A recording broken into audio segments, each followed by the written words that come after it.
నమస్తే. Welcome to 99 TV. Pithapuram Varma గారు తాజాగా సంచలన వ్యాఖ్య చేశారు. లోకేష్ సారథ్యం అనివార్యమని 2047కి టీడీపీ సిద్ధం కావాలని. ఆయన ఏమంటారు?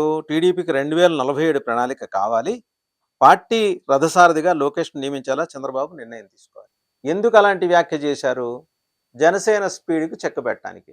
2 రోజుల పాటు నాగబాబు గారు పిఠాపురం నియోజకవర్గంలో పర్యటించినప్పుడు వర్మ గారి సైన్యం వెళ్ళి ఆయనకు వ్యతిరేకంగా నినాదాలు చేయటం, అలాగే జై టీడీపీ, జై వర్మ అంటూ నినాదాలు చేయటం ఇవన్నీ చూసాం.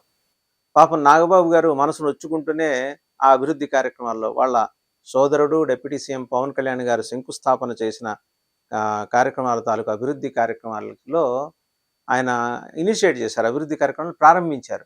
2 రోజులు ఆయనకి నీరసం సాగాయి. 2 రోజులు తలకాయ నొప్పే. కంటిలోన నలుసు, చెవిలోన జోరీగా, పంటి కింద రాయి అంటారు కదా, అట్లా వర్మ గారి హీటు నాగబాబు గారికి గట్టిగా తగిలింది. బయటికి చెప్పుకోలేని బాధ అది. ఎందుకంటే అంతకుముందు ఆయన పిఠాపురంలో జరిగిన ఆవిర్భావ సభలో ప్లీనరీ వేదిక మీదుగా పవన్ కళ్యాణ్ గారి విజయం వెనుక తామే ఉన్నామని ఎవరైనా అనుకుంటే అది వాళ్ళ కర్మ అంటూ వర్మ గారిని పరోక్షంగా ఉద్దేశించి చేసిన వ్యాఖ్యల పర్యవసానంగా నాగబాబు గారి టూర్లో వర్మ గారి సైన్యం ఈ రచ్చ రగడ సృష్టించింది. సరే, అది వర్మ గారికి ఉన్న ప్రావెస్నెస్, అది వర్మ గారి బలం అని నాగబాబు గారు తెలుసుకోవాలనేది వర్మ గారి సూత్రీకరణ. అండ్ ఇన్ఫ్యాక్ట్ అంతకుముందే ఆయన ఒక పోస్టర్ ట్విట్టర్లో పెట్టారు వర్మ గారు, పిఠాపురం వర్మ గారు, ఏమని? నా ప్రజలే నా బలం అని. ఆయన అనుకున్న నా ప్రజలందరూ కూడా ఆ 2 రోజులు నాగబాబు గారికి అభివృద్ధి కార్యక్రమాల్లో నిరసన ప్రదర్శనలు నిర్వహించి ఈ నినాదాలు చేశారు.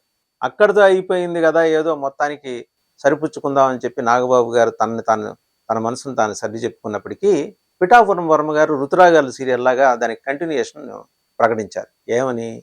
తెలుగుదేశానికి లోకేషే రథసారథి, 2047కి కార్యాచరణ రూపొందించుకోవాలి. ఎందుకు ఇదంతా చెప్పుకుంటూ వచ్చారు ఆయన? Simple reason. పిఠాపురంలో వర్మ ఆయన తన ప్రావెస్నెస్ని నిరూపించుకోవటానికి, ఆ నియోజకవర్గంలో తన పట్టుని అలాగే నిలబెట్టుకోవటానికి ఈ కార్యక్రమాలు చేస్తూ వస్తున్నారు. వేరాజ్ ఆయనకి ఉన్న పళంగా ఎమ్మెల్సీ ఇస్తే ఇంకో పవర్ సెంటర్ తయారు చేస్తారని పవన్ కళ్యాణ్ గారు భావిస్తున్నట్టుగా పిఠాపురం వర్మ గారికి అనుమానం. తెలుగుదేశంలో చాలామంది నాయకులు కూడా అదే అనుమానం. అప్పటికీ వర్మ గారిని పిలిచి తెలుగుదేశం నాయకత్వం చెప్పిందట, అయ్యా డీలిమిటేషన్లో ఇంకో కొత్త నియోజకవర్గం ఏర్పడుతుంది, అక్కడికి మీరు వెళ్దురు కానీ, ఇది పవన్ కళ్యాణ్ గారు ముచ్చటబడి తీసుకున్న నియోజకవర్గం, ఆయన డెవలప్మెంట్ యాక్టివిటీస్ అన్నీ చేస్తున్నారు కదా, మధ్యలో మీరు ఎందుకు వచ్చి రణగొణ ధ్వనులు చేస్తున్నారు అని చెప్పినా ఆయన వినిపించుకోవాలి. ఆయనకి ఏంటంటే అప్పుడెప్పుడు ఒకసారి గుర్తుంది కదా, ఒక వీడియో రిలీజ్ చేశారు. పవన్ కళ్యాణ్ గారి ఫోటో కానీ, పవన్ కళ్యాణ్ గారి విజువల్ కానీ లేకుండా పరుల కష్టంతో గెలిచిన గెలుపు గెలిపే కాదనే రీతిలో అర్థం వచ్చేలాగా ఒక వీడియో రిలీజ్ చేశారు. 24 గంటలకు కూడా కాదు, 12 గంటలు కూడా గడవక ముందే దాన్ని డిలీట్ చేసి తర్వాత నాలిక్ కరుచుకుని చెప్పింది ఏంటంటే, నాకు తెలియకుండా నా సోషల్ మీడియా హ్యాండ్లర్స్ అది పెట్టారు అని. పిఠాపురం వర్మ గారికి ఒక స్టేచర్ ఉంది. ఆయన ఏర్పాటు చేసుకున్న, ఆయన ఎంగేజ్ చేసుకున్న సోషల్ మీడియా ప్లాట్ఫామ్స్ ఆయన నోటీస్లో లేకుండా అంత వివాదాస్పదమైన వీడియో అయితే ఎక్స్లో పోస్ట్ చేయరు, లేకపోతే సోషల్ మీడియాలో పోస్ట్ చేయరు. చేశారు అనుకున్నాం. సరే, చేసిన తర్వాత ఆయన దాన్ని ఓన్ చేసుకోవాలి. ఎస్, నేను చెప్పానని డిజోన్ చేసుకున్నారు. అంటే హ్యాస్ స్టెప్డ్ డౌన్. ఎందుకని? ముఖ్యమంత్రి గారు ఆ రోజు ఢిల్లీలో ఉంటే మొట్టికే వేశారు ఫోన్లో, ఏంటయ్యా వర్మ, నేను మాట్లాడుతున్నాను కదా, ఎందుకు ఇదంతా రచ్చ చేసుకుంటామని.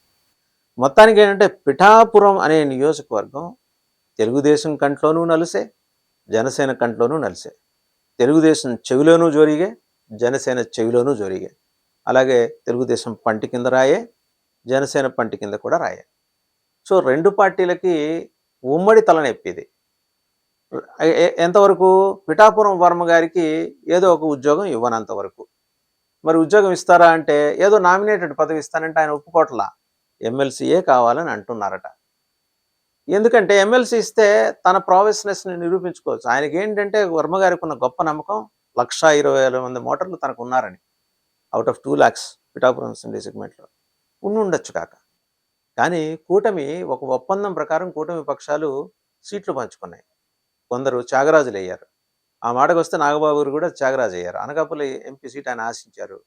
చివరి నిమిషంలో వేరే వాళ్ళకి కేటాయించాల్సి వచ్చింది. సో తప్పనిసరి పరిస్థితి. ఇప్పుడు ఎమ్మెల్సీ ఇస్తున్నారు, తర్వాత మినిస్టర్ ఇస్తారేమో, ఎందుకంటే ఆ ప్రక్రియ కూడా ఇంకా మొదలవ్వాలి కాబట్టి, ఆయనకు హామీ ఉంది కాబట్టి. ఒకటి. రెండోది పిఠాపురం వర్మ గారిని ఇంకో చోట ఎంగేజ్ చేస్తారు. రేపు పొద్దున డీలిమిటేషన్లో ఆయన కూడా ఎమ్మెల్యేగా గెలవడానికి కావాల్సిన ఏర్పాటు చంద్రబాబు గారు చేస్తారు. ఈ లోపల ఈ కొత్త డిమాండ్ ఏంటి? ఏమని ఆయన తీసుకొస్తున్న డిమాండు, లోకేష్కి పార్టీ రథసారథిగా ఆయన్ని నియమించాలి, 2047 ప్రణాళిక టీడీపీకి ఉండాలి.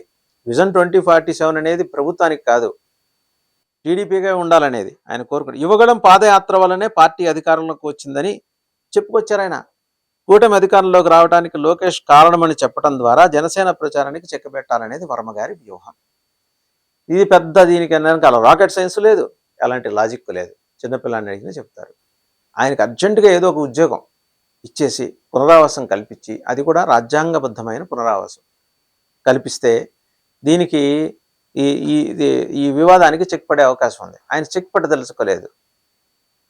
కొన్ని పాత రోజుల్లో అంటే ఈ రోజుల్లో కూడా కొన్ని వీక్లీలు వస్తున్నాయి, దాంట్లో సీరియల్స్ ఉంటాయి, మిగిలింది వచ్చే వారం అని. అట్లాగే ఈయన మిగతాది రేపు అని చెప్పేసి ఈయన రాసుకుంటూ ఏదో ఒక వివాదం, ఏదో ఒక వివాదాస్పద వ్యాఖ్య చేయటమో, సోషల్ మీడియాలో పోస్టులు పెట్టడమో, లేదా ఆయన అలా జీప్లో ఆయన వెహికల్లో వెళ్తుంటే ఎవరో మహిళ వచ్చి ఆయన నాకు, అయ్యా తమరు నెక్స్ట్ టైం తమరే ఉంచోవాలయ్యా, మీరే ఉండాలయ్యా అని చెబితే ఆయన వెనకాల నుంచి వీడియో చిత్రీకరించడం, ఆ చిత్రీకరించిన దాన్ని సోషల్ మీడియాలో పోస్ట్ చేయడం, ఇలాంటివి చేస్తూ వస్తున్నారు.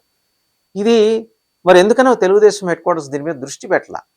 ఒక కొలికపేడు మీద దృష్టి పెట్టాల, ఇటు ఈయన మీద దృష్టి పెట్టలేదు. ఇంకా 2-3 చోట్ల కూడా ఇలాంటి అసమ్మతి గళాలు స్వరాలు వినిపిస్తున్నాయి. వాళ్ళని అర్జెంటుగా ఏదో సర్ది చెప్పే ప్రయత్నం చంద్రబాబు నాయుడు గారు చేయాలని చెప్పేసి తెలుగుదేశం లీడర్స్, క్యాడర్స్ కోరుకుంటున్నారు. చూద్దాం ఏం జరుగుతుందో.